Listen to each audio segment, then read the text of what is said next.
Hehe, ikutin terus, pantengin terus acara kita di Ngobrol Tektok. Bukan hanya bicara tapi berbagi cerita. Sama gue Tina dan Gue Satrio. hey Den, kita mau bicara bareng siapa nih? Dengan Ria. Mbak Ria, Ibu Ria atau Tante Ria? Ibu-ibu boleh. Ibu-ibu Karena udah punya boleh. anak ya. Oke, udah punya anak loh. Yang manggil Mbak tadi. Jadinya Ibu Ria. Makasih kalau masih bilang muda terus. Saya manggilnya Mbak, boleh nggak? Aduh, makasih banget. Jadi makasih ya Mbak Ria ya, Iya. Mbak aja ya, Iya, biar iya. muda Oke, terus oke. ya. Sip. Ya, biar ke bawah saya gitu.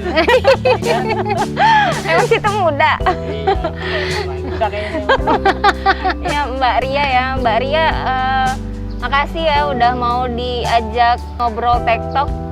Bukan hanya bicara tapi berbagi cerita di sini dari sumbernya langsung ya. Jadi kita berbagi cerita ya di sini. Iya. Aktivitasnya apa nih sehari-hari? Saat ini saya ibu rumah tangga. Tapi di samping ibu rumah tangga, saya juga bekerja di LSM. Oh, LSM apa tuh? LSM apa? Seperti pendampingan buat teman-teman Oda. Oh, teman-teman Oda. Oda. Emang si Oda itu si Oda. Saya Oda awal banget nih itu. soalnya gini. Masa sih? Oda itu orang dengan derita HIV AIDS. Gitu. HIV/AIDS gitu ya. Ya, kita populasi kuncinya di WPS, wanita pekerja seks. Oh, Nah, saya di sini sebagai pendamping yang juga memang bantu teman-teman aja untuk akses obat, untuk mengingatkan obat, mensupport teman-teman, gitu aja.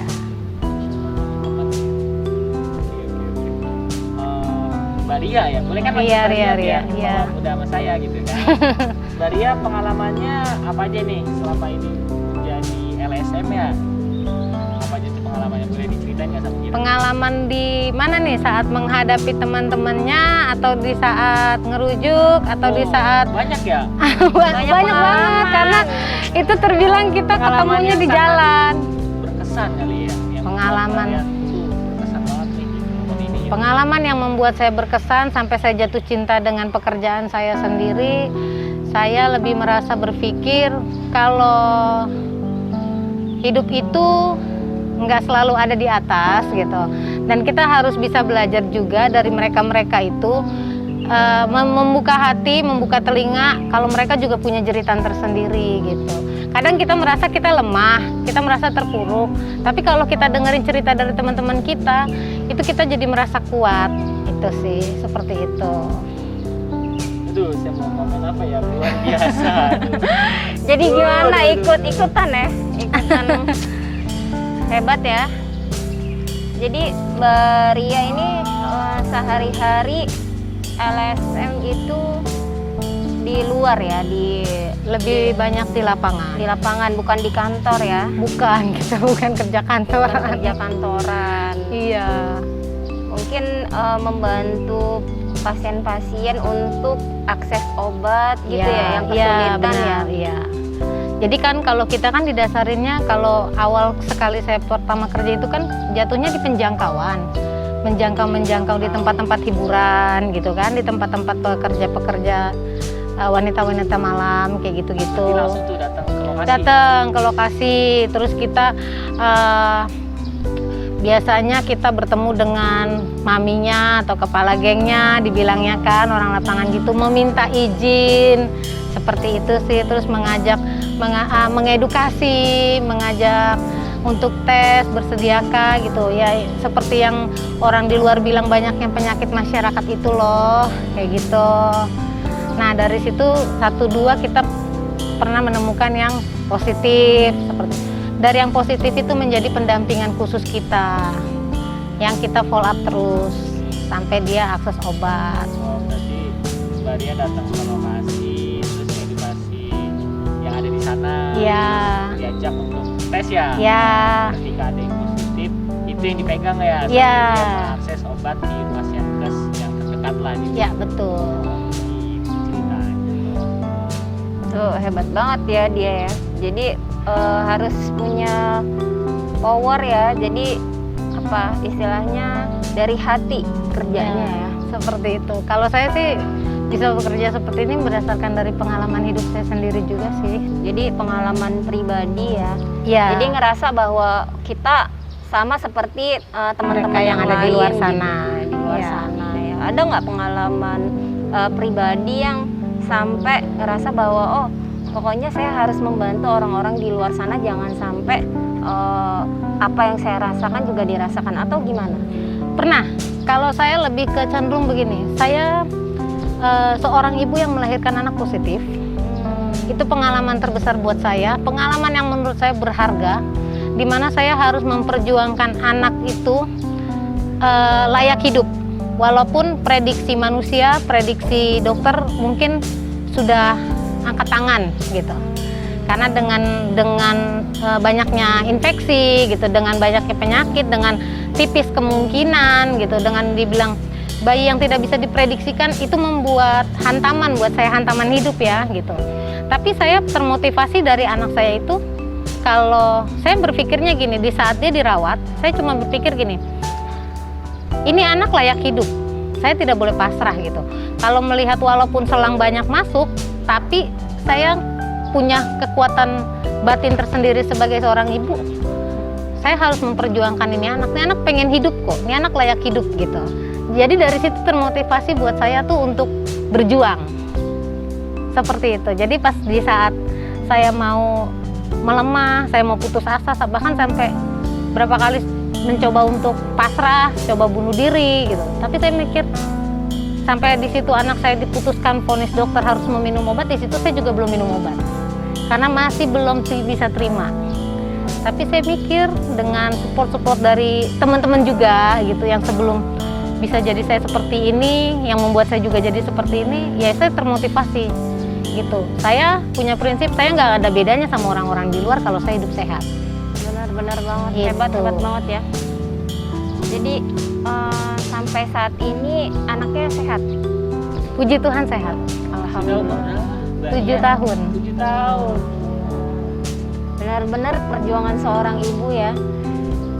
Jadi kalau menurut Mbak Ria, sebenarnya kita kasih pesan ke orang-orang di luar sana ya, yang misalnya mereka sudah positif gitu tapi tidak mau berobat, atau mereka takut atau malu untuk berobat atau tes, itu gimana tuh Mbak Ria?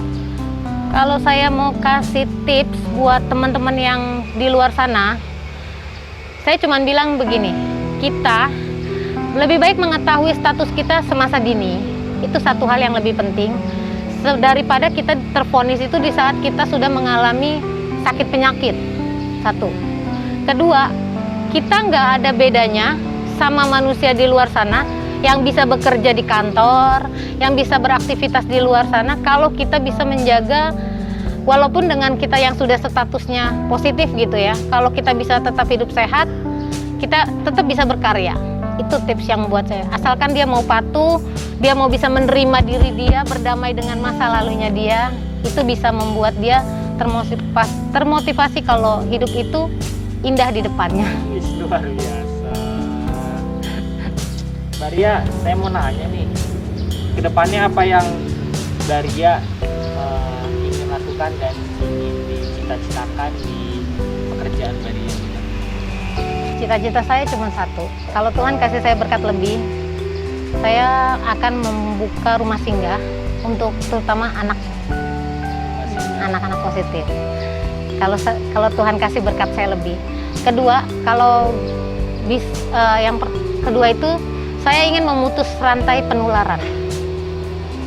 Jangan sampai ada lagi ibu lahir positif gitu kan, yang anaknya positif itu, sementara sekarang pemerintah kan sudah aware dengan program HIV ini gitu ya, maksudnya sudah obat dengan gratis, kemudahan segala macam akses itu sudah dipermudah, nggak ada yang membuat kita sulit gitu. Itu sih visi misi saya, memutus mata rantai dan memutus penularan dari ibu ke anak. Luar biasa, hebat banget ya visi-misinya yang ke depan gitu ya. Selama ini sudah kerja di lapangan, terus udah gitu mengalami kendala-kendala. Itu kira-kira yang menguatkan Mbak Ria sendiri tuh apa sih? kok masih mau gitu dengan kendala-kendala yang ada, terus orang susah diajak untuk akses, terus padahal udah gratis kan, kadang-kadang masih Iya. aja ada yang nggak mau berobat ya Mbak Ria ya. Itu gimana ya? Kalau Kak, saya punya caranya? pengalaman gini, saya testimoni dengan apa yang saya alami dari diri saya. Jadi Bukan- berdasarkan pengalaman gitu ya. Kalau bilang saya akan kasih toleransi gini, ya itu kan pilihan ada di kamu gitu. Kalau saya zaman saya dulu, saya tidak ada yang seperti saya ini nih, membantu teman-teman gitu. Saya berdiri tahu status sendiri, nggak ada yang ngajak gitu kan. Nggak ada juga yang support gitu. Bahkan sampai saat ini pun keluarga juga nggak ada yang tahu gitu. Saya hidup hanya dengan anak saya dan suami saya aja yang membackup masalah ini gitu. Tapi dengan saya bertemu dengan teman-teman gitu, kalau misalnya mereka masih susah, kendalanya di situ, saya cuma berbagi gini, ya sudah gitu. Pernah saya ngalamin seperti itu di rumah sakit. Buat apaan saya minum obat? Saya sehat kok, gini-gini. Oh ya udah gitu ya kan.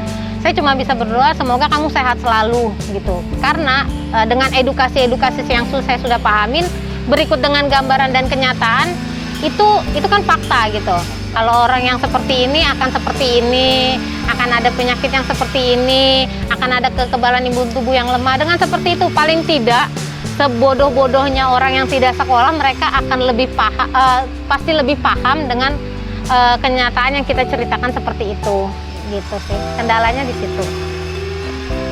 Jadi harus benar-benar sabar ya, Ya. menghadapi orang-orang ya yang di luar sana ya. Jadi bagaimana sih agar mereka tertarik ya untuk tetap berobat dan datang ke fasilitas-fasilitas kesehatan, Ya. walaupun kadang sudah gratis tapi tetap sulit ya mereka untuk mengakses ya, karena mungkin belum siap, bisa juga takut, bisa juga malu, bisa juga. Kalau saya sih punya prinsip gini sih Mbak, yang penting kita jadi temen dulu buat dia. Karena seseorang itu nggak akan mau ujuk-ujuk dibawa kalau dia nggak punya pendekatan sendiri sama kita. Jadi kitanya juga harus bisa membuat dia tuh nyaman sama kita. Itu sih kalau yang saya jalanin di lapangan. Dengan dia nyaman, otomatis kan dia akan ikutin apa kata kita nih. Apalagi yang baik-baiknya, kalau dia bisa menelaah seperti itu. Jadi gimana ya, lo gimana rasanya setelah cerita Mbak Ria? Kayaknya hebat juga ya, ada orang yang seperti Mbak Ria. Semoga banyak orang-orang di luar sana yang seperti Mbak Ria ini akhirnya bisa menjadi inspirator ya buat orang-orang ya. Amin. Agar bisa bekerja seperti Mbak Ria dan banyak lagi orang-orang yang akhirnya tahu statusnya gitu dan cepat untuk diobati, ya kan? Oke. Setelah kita cerita-cerita terus udah gitu berbagi rahasianya ya, terima kasih Mbak Ria. Terus ada Q&A nih Mbak. Oke. Jadi saya memberikan pertanyaan, berikut Mbak Ria spontanitas untuk menjawab pertanyaan saya. Mbak Ria lebih milih musik atau film? Musik. Kenapa Mbak? Lebih memilih musik? Lebih enak aja. Kenapa? Sehari-hari suka musik ya?